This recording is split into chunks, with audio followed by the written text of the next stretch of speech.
Session 2 is called Just Listen, a textbook listening tour to advance OER adoption. And our presenter is Stephen Bell from Temple University. He is the Associate University Librarian for Research and Instructional Services at Temple. And he writes and speaks about academic librarianship, learning technologies, library leadership, higher ed, open learning, content design thinking, and user experience. And he authors several weekly columns and has edited and written a couple of books. Sorry, I'm giving like the very brief rundown here, but I'm going to turn it over to Stephen. Okay, thank you very much. And bring up my things in just a minute.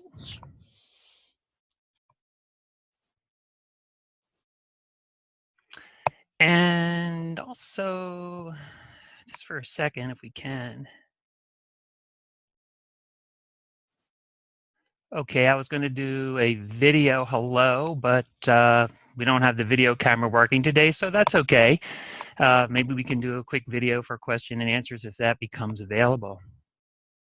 Well, hi, everybody. I'm Stephen Bell from Temple University, and I'm really pleased to be here. I really enjoyed the presentation by our colleagues at SUNY Fredonia. That was literally a textbook approach, no pun intended, to how to get started with a textbook affordability OER initiative on your campus. And I would probably say if someone asked me, how do you do this? And I say, let me tell you about our mistakes and what you could learn from it, they would have probably been telling you everything I would have told someone about what not to do and how to get it right. So that was a fabulous job on how to get started, and it looks like they're making great progress already. Well, Temple Libraries, we've been doing this for a number of years now. Back to 2011 is when we started our textbook affordability initiative. And just like the folks at SUNY Fredonia, we've been having, pretty good success with it. We've saved our students a whole bunch of money. We've gotten faculty involved. We're trying to share the ideas about this is about learning as well as saving students money and improving our students' success. But you do hit walls at times. You always want to try to get more adoptions. You always want to try to bring more faculty and colleagues into the fold. So we found that some of our strategies weren't working as well as we would hope. So we've, thinking like, what else can we do to get the word out there? From all the research and surveys we have, we know that faculty largely are still not aware of OER. So we came up with this idea, and by the way, unfortunately, my colleague Annie Johnson was not able to join us today, so I'll be doing this presentation solo. But Annie and I came up with this idea for this textbook listening tour as perhaps another way to get the word out, and it's based not so much on telling people what you have to offer, which we do have a lot to offer, but hearing more about them and what their concerns and their needs are, and then trying to build on that. So how do you engage faculty on the subject of textbook affordability? How do you encourage them to overcome their concerns about the quality of OER, the time it will take to adapt their course for new learning content, or the challenge of simply trying something new and different? Now, while I do believe that successful library outreach should require us to think a little bit like a salesperson and how we sell community members on the value of our services, we don't necessarily want to come off as used car salespeople either. And when it comes to OER adoption, we think it can take a different strategy, particularly with certain kinds of faculty who might be somewhat resistant to these ideas. That is, if you try to sell faculty on using OER, it may work, or there may be better ways that you can use. And that's what we're exploring with this new project. So instead of talking about OER and trying to sell it on its merits, which we know can be useful for many, and focusing on what the library can do for faculty and helping them to adopt OER, in terms of helping them to find it and adopt it and adapt it for their course, we decided to just get our faculty colleagues talking about textbooks. And then we will just listen to what they have to say. So we're not going to push the benefits of OER. We're not going to go out and give a sales pitch. We're just going to listen to them, and that's the basic strategy here. So I want to focus on just 4 things in the talk today. First, what led us to come up with the idea in the first place. Second, how we went about getting it organized and underway. And given your local circumstances, you may approach it a little bit differently, but this may be a bit of a blueprint for you to follow. Third, how's it working when we get, and will we get our desired results? And finally, what are the next steps for us and for you as well? But first, we have a quick poll, and I believe that Jill is going to launch the poll for us. And I just wanted to know if you all have a textbook affordability project at your place.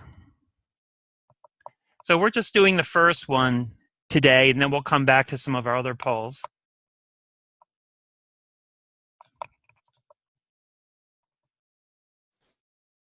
Actually, for some clarification, all 3 questions will be released during this poll. So if everybody could read the questions aloud to themselves and answer them and submit your answers, there'll be about 1 minute that the poll will be up. Okay. Should they answer all 3 questions now? I think they... Yep, they'll answer all 3 questions now, and then the results will be shown to the audience, and then we can just go through them one at a time as you're ready. Okay, sounds great. So yeah, let's take a minute for everybody to go through the questions, and then we'll come back. We'll have the results later.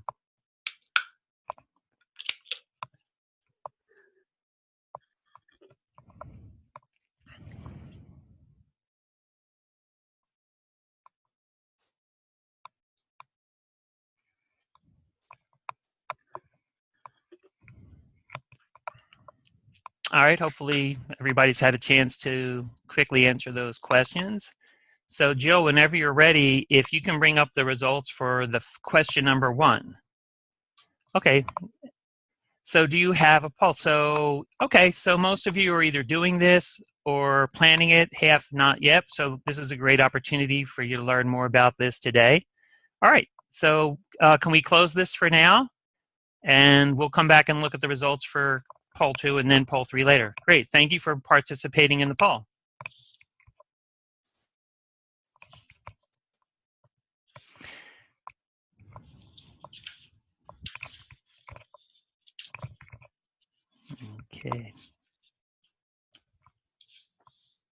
Okay, so how did all this come about?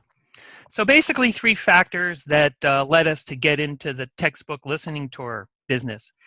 First, I attended this program at ALA Annual in 2017, and it was basically panelists describing how to effectively communicate with faculty, and it was all about focusing on listening and not talking about the library or trying to sell people on the library. And I think the panelists made a very convincing argument for adopting a new strategy that leveraged listening, because it creates opportunities for faculty to talk about their research, their students, their concerns, their needs. And then when faculty have told you a lot about themselves and what they're doing, they're usually more ready to listen or ask you questions about you and the library and what you can do for them. That's when they're more apt to want to hear about what kind of assistance you can provide.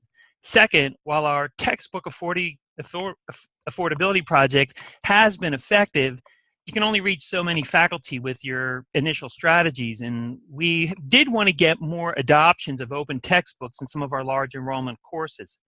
So we needed a new strategy to connect with a broader population of faculty. Third, our project needed to be more effective in engaging our liaison librarians.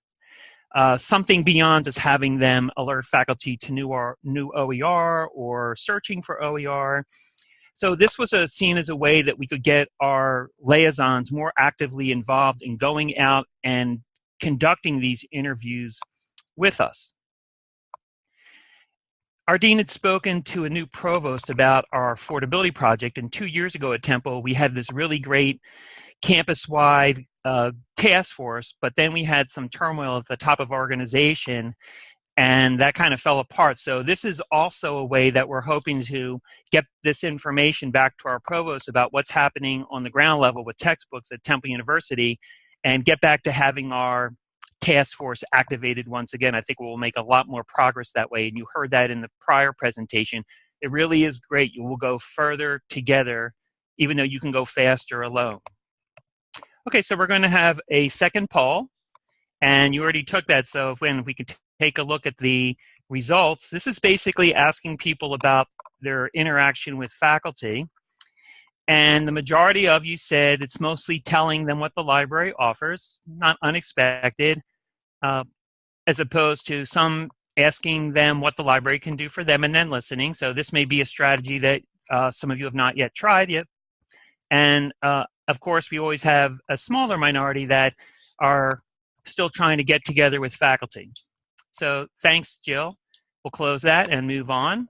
So what exactly is a textbook listening tour? Well, we had never heard of this before. We just kind of made it up. So we also had to figure out what it was.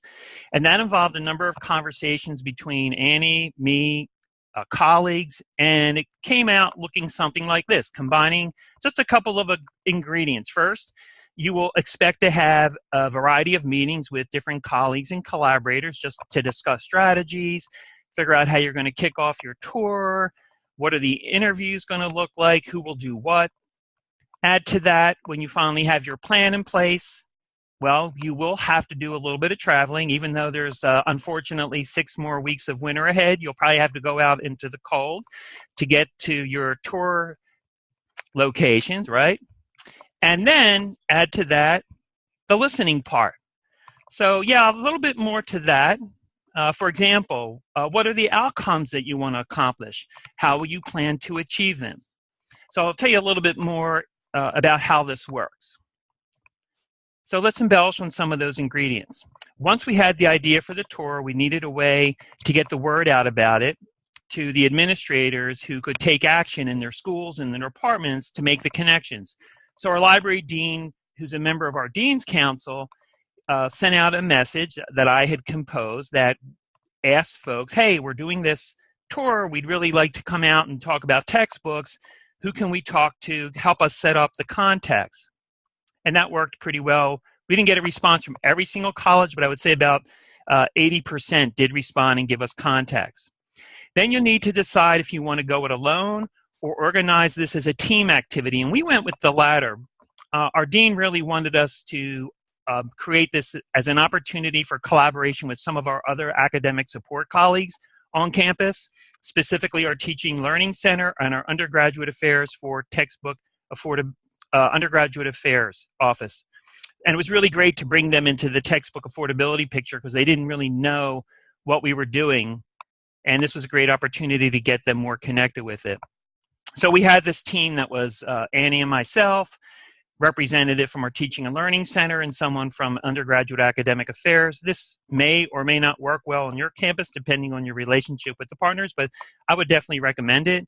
So then we all got together and put together our set of questions, and of course, they didn't necessarily see things the way we did from our perspective as running our textbook project, but we had some back and forth and compromise, but I think we ultimately came up with a really good set of questions that, again, were not focused on pushing an OER agenda. And we had to make that really clear that we didn't want to go out and say, here's why you should do this. It was, we need to focus on getting them to talk so that we can understand what they're doing and what their needs are.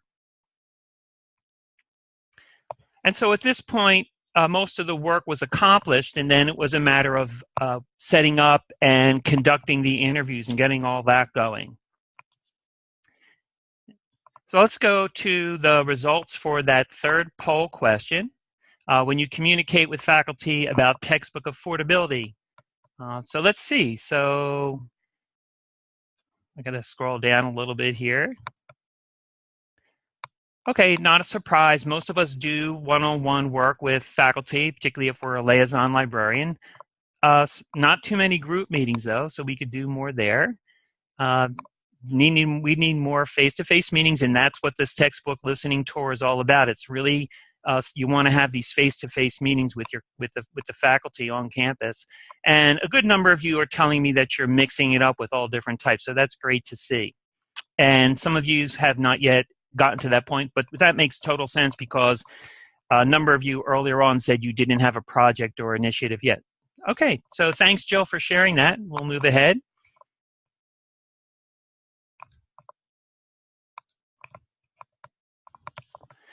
So we're still in the early stages here. We just started this in the fall of 2017. But I could tell you a little bit about what we've experienced and learned thus far.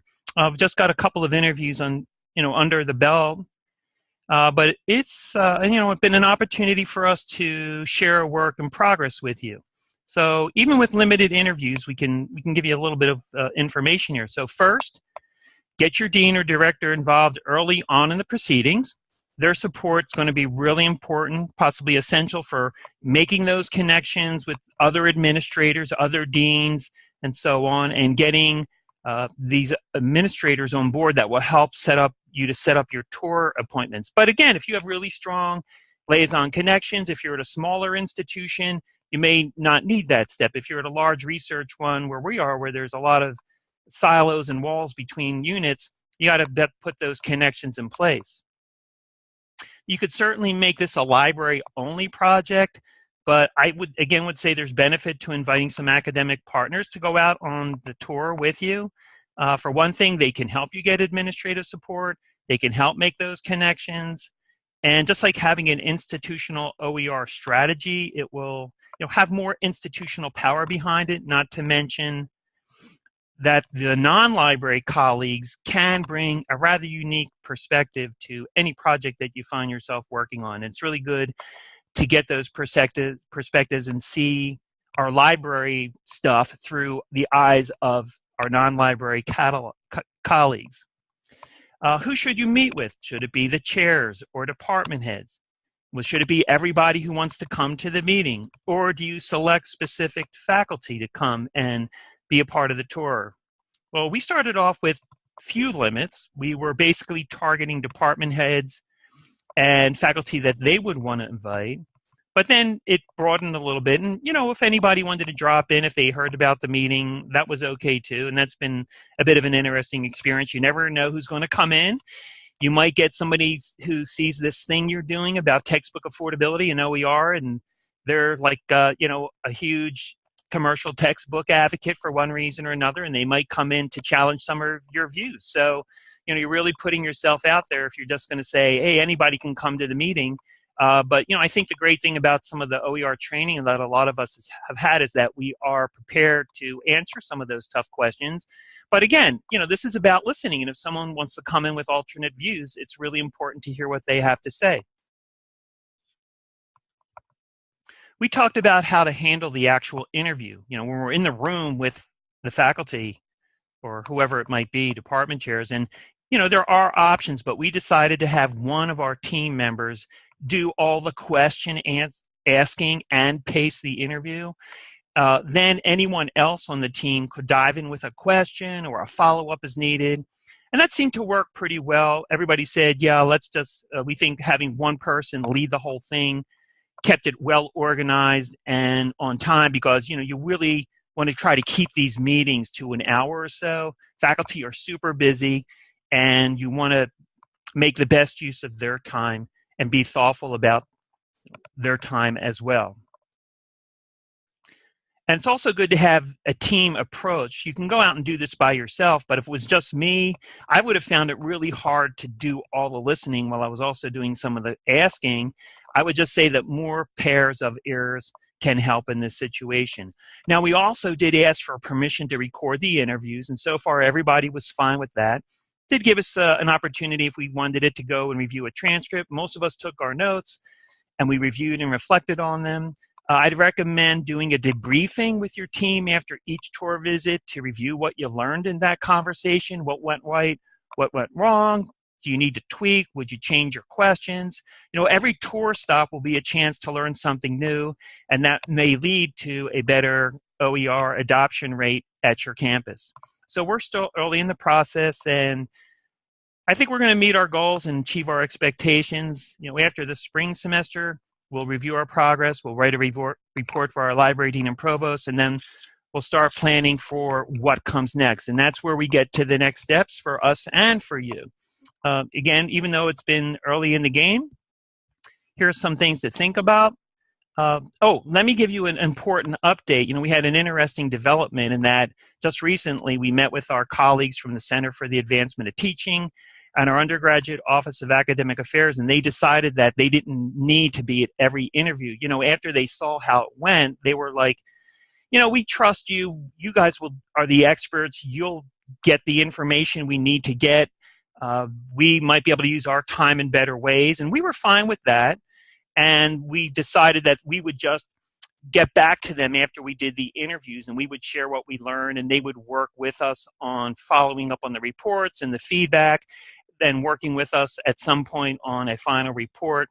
So we felt pretty confident that or that they were comfortable with that whole arrangement. So that should work out pretty well. But it still was really important to have them involved in the beginning. You will need to make some decisions about what direction your tour should go in. You know, do you want to start with the liberal arts or the sciences? We did a couple of pilot tour stops to make sure we were comfortable with our questions and the flow of the interview. So we may continue to refine it as we go along. And so far, we went out to business. Our next is going to be going into science and technology.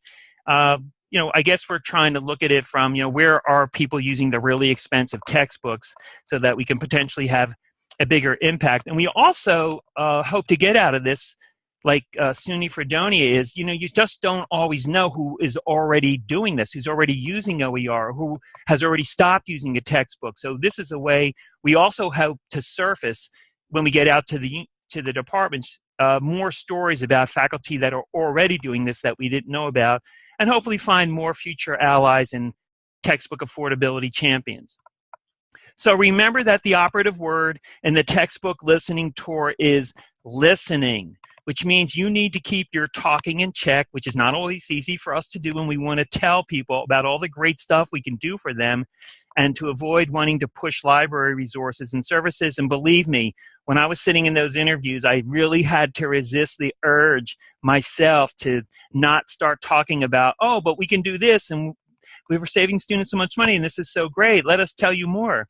It's really, you got to just, you know, keep yourself in check and focus on your listening and keep your ears open. You might learn a lot more that way. So I hope you will consider giving this textbook listening tour an idea at a try at your institution. It's a somewhat different approach, but I think it will advance textbook affordability at all of our institutions. And if you do give this a try, you know, please get in touch, or get in touch if you have questions, or if you want to see the questions that we're asking in our interviews. I'll be happy to share that with you. So I hope we have a few minutes for some questions. Or what do you think? So, so far we got one question, which I believe you just answered. Joanne Spadaro wanted to know if you would share those interview questions with us. Yes, if you want to just get in touch with me at bells@temple.edu, I think you know how to get in touch with me. I'm happy to share the questions with you. All right. Okay. And she says, thank you. Okay, but it also, you know, I'm also glad to have any feedback on what you thought of this idea. We're just getting started, so you know, if you've had some experience going out and, you know, interviewing faculty, I'd love to see what your questions are or hear what worked well for you. So thanks so much for giving me the opportunity to tell you about the textbook listening tour. Oh yeah, no, this has been great. Thanks. I was jotting down some notes in there. I think the most important thing that I was sort of picking up on is we need to listen to what they actually want. Because I know here we shout till we're blue in the face. It doesn't mean we're saying what they want to hear, but if they tell us what they need, we can find a better way to sort of meet that need. Yeah, the idea of going out and listening can not only be helpful for OER and textbook affordability, but lots of other services and resources that we want our faculty to know about. So I would definitely say give it a try. Great. If anyone has any other questions, you know, please put them. If you hit the Q&A button, you can type the question, and I'll see that, so we can feed those to Stephen. Let me see if we got anything in the chat. I think they've mostly been coming through to the Q&A box.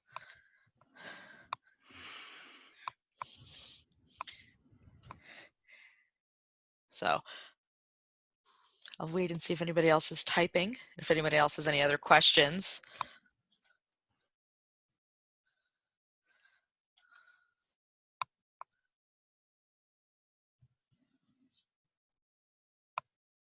Well, if there's no questions, I'll assume that I gave a pretty good explanation of how this all works. Yeah, and I'll be really curious to see sort of how it sorry, the words are escaping me. How it plays out after the spring semester. Yes. My email is bells, BELLS, at temple.edu. And if you want to follow me on Twitter, I'm at blended live, BLENDED live.